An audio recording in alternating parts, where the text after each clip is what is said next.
विधान परिषदेचे सभापती राम शिंदे यांनी नागपुरातल्या विधान भवनाच्या विस्तारीकरण कामाचा सोमवारी आढावा घेतला आणि अधिकाऱ्यांची बैठक घेतली। भविष्यामध्ये सदस्यांची वाढती संख्या लक्षात घेता विधान भवनात सोयीसुविधा वाढवून सदस्यांच्या बसण्याची योग्य व्यवस्था करण्याच्या सूचना त्यांनी यावेळी अधिकाऱ्यांना दिल्या। बैठकीत अधिकाऱ्यांसोबत 14 विषयांवर चर्चा करण्यात आल्याचं शिंदे यांनी सांगितलं। मुख्य चर्चा विधान भवनाच्या विस्ताराबाबत होती। ज्याप्रमाणे देशात नवीन संसद भवन बांधण्यात आलं त्याच वेगानं हे काम जलद गतीनं पूर्ण करण्याच्या सूचना त्यांनी सार्वजनिक बांधकाम विभागाला दिल्या। राज्यात डिलिमिटेशन नंतर विधान भवनातील सदस्यांची संख्या वाढेल, त्यामुळे सदस्यांच्या बसण्याची व्यवस्था निर्धारित वेळेत पूर्ण करण्याचेही त्यांनी निर्देश दिले।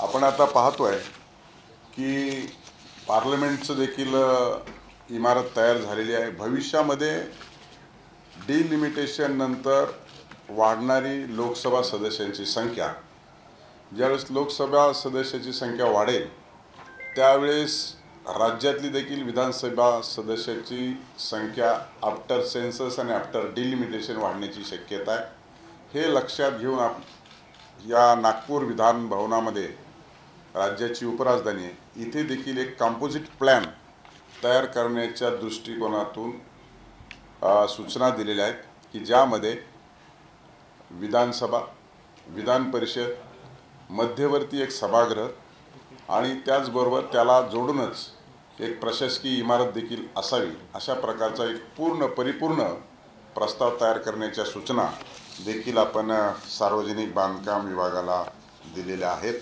नागपुरात होणाऱ्या हिवाळी अधिवेशनात काही दिवसांसाठी व्यवस्था करण्यासाठी शेकडो कोटी रुपये खर्च केले जातात, मात्र त्यात बदल करण्याची गरज असल्याचं यावेळी बोलण्यात आलं। यासाठी देखभाल खर्च कमी होईल आणि वर्षभर संसाधने वापरता येतील अशा प्रकारे नियोजन करण्याबाबत त्यांनी सूचना दिल्या।